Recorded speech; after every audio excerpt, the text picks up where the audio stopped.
안녕하세요. 정신 나간 아버님 때문에 돌기 직전인 30대 여자입니다.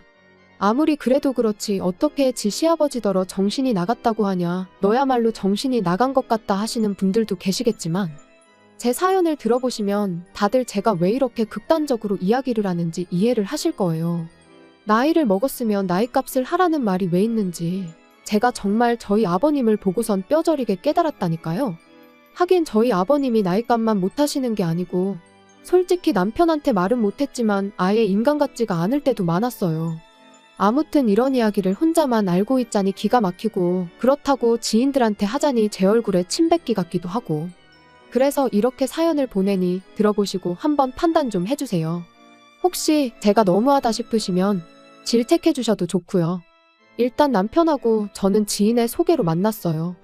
딱히 연애에는 관심이 없어서 직장과 집만 오가던 저를 안타깝게 여긴 지인이 한번 만나보기나 하라며 만들어준 자리였지요. 거절하기도 뭐하고 조금 궁금한 마음도 있다 보니 못 이긴 척 나간 자리였는데 웬걸요. 남편이랑 처음부터 대화가 너무 잘 통하는 거예요. 그래서 두 번, 세 번 만나다가 정식으로 교제를 시작했습니다. 그리고 사귀면서 알게 된 건 저희 남편이 요즘엔 그렇게 보기 힘들다는 개천에서 난 용이었단 거였죠. 소위 깡촌이라 불리는 시골에서 나고 자란 데다가 아버님께서 남편 역할, 아버지 역할 뭐 하나 제대로 하신 게 없으셨다 보니 어머님이 농사도 지으시고 다른 집 일도 도와주시고 한마디로 실질적인 가장의 역할을 하시며 남편 뒷바라지를 해주셨다나요? 그리고 그런 상황을 일찍이 깨달은 남편은 죽어라 공부해서 소위 사람들이 말하는 출세를 한 거였고요. 누가 그러대요. 개천에서 난 용하고 결혼하면 개천으로 빨려 들어간다고. 그리고 아닌 게 아니라 제가 결혼한다는 이야기를 꺼냈을 때 주변에서들 얼마나 말렸는지 몰라요. 결혼은 연애하고 달라서 남편감 하나만 보면 안 된다고. 부모님 노후도 생각해야 하고 재산도 봐야 하고 결혼은 현실이라면서 말이죠. 그리고 저도 그 말이 아주 틀린 말이라곤 생각치 않습니다. 하지만 그렇다고 조건만 따지느라 사랑하는 사람을 놓칠 수는 없는 노릇이잖아요. 그래서 여러 사람의 만류에도 불구하고 결국 저희는 부부의 연을 맺었네요. 그런데 실은 제가 사람들에게 말하지 않은 이유가 하나 더 있는데, 제가 결혼을 결심하게 된 이유에는 저희 어머님도 있었습니다. 남편에게 프로포즈를 받고 얼마 지나지 않아 처음 시댁에 인사를 드리러 가던 날이었어요. 전날 남편하고 같이 사둔 어머님 아버님 선물을 챙겨서는 이른 아침부터 4시간을 달려내려 갔는데 제가 너무 긴장을 했었는지 안 하던 참을미를 다하고 정말이지 컨디션이 말이 아니었거든요. 그리고 그런 저를 보신 어머님께선 서울 아가씨가 여기까지 오느라 고생이 많았다며 계속해서 이거 먹어라 저거 먹어라 권하시기만 하실 뿐 부엌 근처에는 아예 얼씬도 못하게 하셨습니다. 그뿐인가요? 제가 가져간 선물들을 보시고는 고맙다 잘 먹겠다. 솔직히 그렇게 비싼 것들도 아니었는데 어찌나 좋아해 주시던지 나중엔 제가 다 민망할 지경이었죠. 그리고 이후로도 정말 생일상 같은 점심상도 차려주시고 서울에 올라올 땐 저희 부모님 가져다 드리라며 말린 나물을 비롯해서 이것저것 한 보따리 챙겨주셨으니 이런 어머님 밑에서 자란 남편이라면 더더욱 확신을 가져도 되겠다 싶더라고요. 그래서 그때 정말 확실히 결혼을 결심했네요. 하지만 하늘도 무심하시지. 저희가 식을 올리고 얼마 지나지 않았을 때였어요. 평소처럼 회사에 출근해 일을 하고 있는데 남편에게서 전화가 오대요. 참고로 저희는 평소에 특히나 서로 일하는 시간에는 자주 연락을 주고받는 타입이 아니에요. 그렇다 보니 남편이라고 핸드폰에 뜬 순간 본능적으로 무슨 일이 생겼나 싶었습니다. 그리고 아니나 다를까 전화를 받으니 남편이 다급한 목소리로 지금 어머님이 병원에 계시다며 내려가 봐야 할 것 같다는 거예요. 그래서 저도 일단 회사에 반차를 내고 불이 나게 어머님이 계시다는 병원으로 향했지요. 그리고 그렇게 도착한 병원에서 보게 된 어머님의 상태는 제가 예상한 것보다 훨씬 안 좋았습니다. 의사도 저희 부부에게 마음의 준비를 하란 식으로 얘기를 했을 정도였으니까요. 그런데 그런 와중에 저희 부부를 더 힘들게 한 건 아버님이 보이신 태도였어요. 어머님이 그렇게 누워 계신데 무슨 생각이신 건지 어디서 아이스 커피는 사오셔가지고 그걸 쪽쪽 빨아드시면서 전화로 합의금은 얼마나 받을 수 있을지 여기저기 물어보고 계셨거든요. 아무리 남녀간에 정없이 자식 때문에 살았다고 해도 같이 산 세월이 있는데 어떻게 저럴 수가 있나 싶은 게 솔직히 사람 같지도 않대요. 참고로 남편에게 듣기론 아버님이 도박 문제, 여자 문제로 그렇게 일평생 어머님 속을 썩이셨는데 그럼에도 불구하고 어머님이 끝끝내 이혼을 안 하신 건 어머님이 아버님을 버리면 아버님이 그 길로 저희 남편한테 가서 행패를 부릴 게 불보듯 뻔하다고. 그래서 안 하신 거라고요. 그런데 결국 어머님만 불쌍하게 됐으니 정말 신이 있긴 한 건가 싶더라니까요. 한편 어머님은 입원한 지 6일째 되던 날 세상을 떠나셨습니다. 그리고 황당하게도 아버님께선 당연하단 듯이 저희 집에서 지내시겠다며 고집을 부리기 시작하셨죠. 네 엄마도 없는데 내가 그 시골에서 혼자 어떻게 지내냐면서요. 그런데 문제는 그 무렵 저도 남편도 말 그대로 힘이 없었어요. 그런 아버님하고 옥신각신 실랑이를 할 여유도 없었고요. 그래서 마음대로 하시라고 했습니다. 와서 계시려면 계시라고요. 그런데 그렇게 올라오신 지 한 3주나 지났나 아버님이 정말 크게 역성을 내셨습니다. 당신이 와 있는데도 저희 둘 다 나 몰라라 하고 저희 할 일만 하는 게 싸가지가 없다면서요. 그리고 그런 아버님의 말씀에 당연히 저희가 억울할 수밖에 없었던 게 그럼 뭐 회사를 관두기라도 했어야 하나요? 게다가 아버님이 좋은 일로 저희 집에 와 계시는 게 아니고 어머님이 돌아가셔서 혼자 못 지내시겠다고 와 계셨던 건데 그런 아버님을 모시고 여기저기 놀러라도 다녔어야 하냔 말이죠. 그래서 제가 결국 아버님께 너무하신다고 한마디 했어요. 아무리 죽은 사람만 불쌍하다지만 며칠이나 지났다고 심심하다 그런 소리를 하시냐고. 어머님한테 미안하지도 않으시냐고요. 그랬더니 아버님이 말씀하시길 네 시애미가 나 때문에 죽었냐입니다.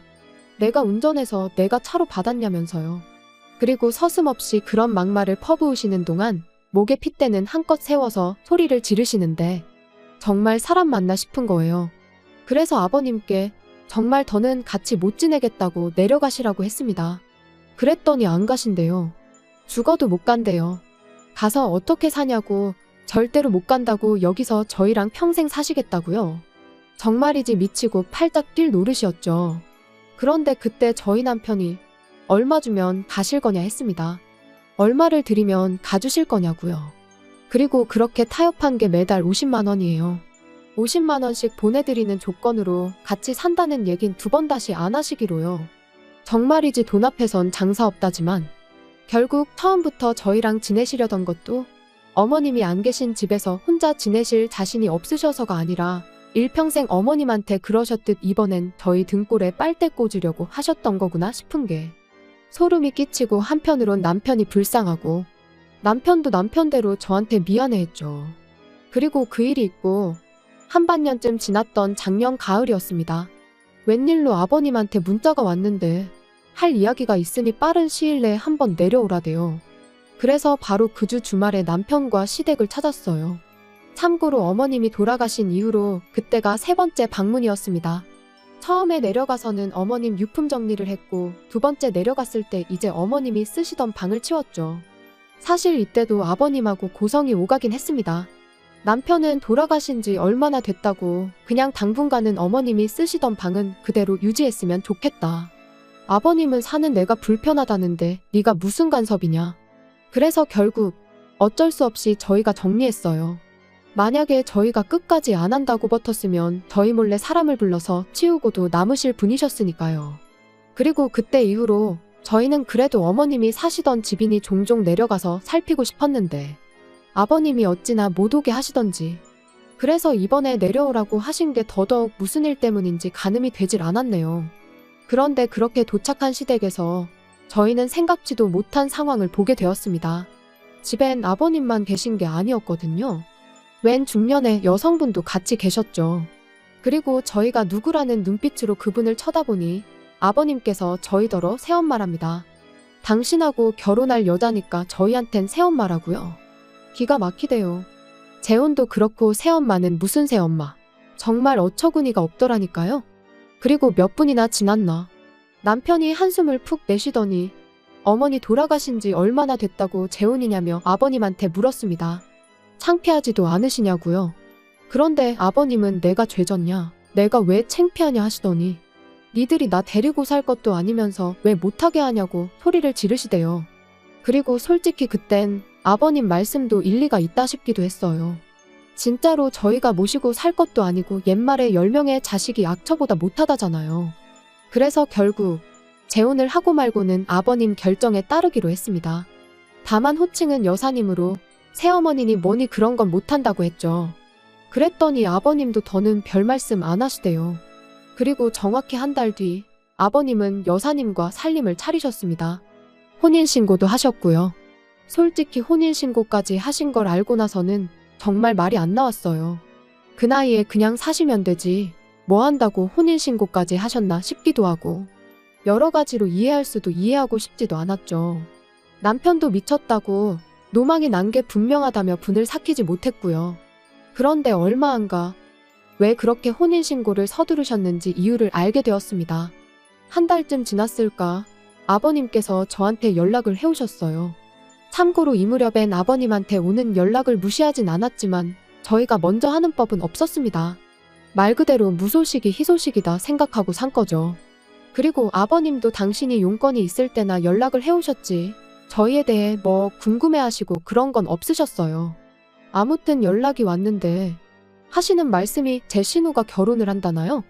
그런데 저희 남편은 외동이란 말이죠. 그래서 무슨 말씀이시냐 물으니까 이렇게 말귀를 못 알아듣는다며 타박을 하시는데 그제서야 아버님과 재혼한 여사님한테 딸이 하나 있다는 게 생각났습니다. 저보다 4살 어린 아가씨였죠. 신우라는 호칭이 거북스러웠지만 아버님하고 통화가 길어지는 것도 원치 않았기에 아 그러냐고 축하한다고 전해주세요 했습니다. 그랬더니 아버님께선 저더러 직접 하라며 그래서 말인데 돌아오는 주말에 상견례가 잡혔으니 남편하고 내려오래요. 그래도 번듯한 직장 다니는 저희가 나가야 우리 쪽 어깨에 힘이 좀 들어갈 것 같다면서요. 그리고 그날 밤 퇴근한 남편에게 아버님이 하셨던 이야기를 전하니 남편이 답답한지 자기 가슴을 내리치면서 진짜 미쳐도 곱게 미쳐야 하는 거 아니냐고 자기 아버지인데도 불구하고 아주 신랄하게 욕을 하대요. 그리고 저도 오죽하면 저러겠나 싶어서 같이 호응만 했지 말리진 않았어요. 솔직히 가야 하나 말아야 하나 고민이 많았습니다. 왜 우리가 생판 남이나 다름없는 모녀 길을 살려주려고 그 먼 곳까지 가야 하나 싶었고 아버님이 너무 미워서 가기 싫은 것도 있었죠.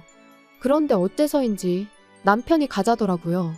가서 그 아가씨랑 결혼할 남자한테 적어도 자기 아버지가 어떤 사람인지 말이나 해줘야겠다면서 말이에요.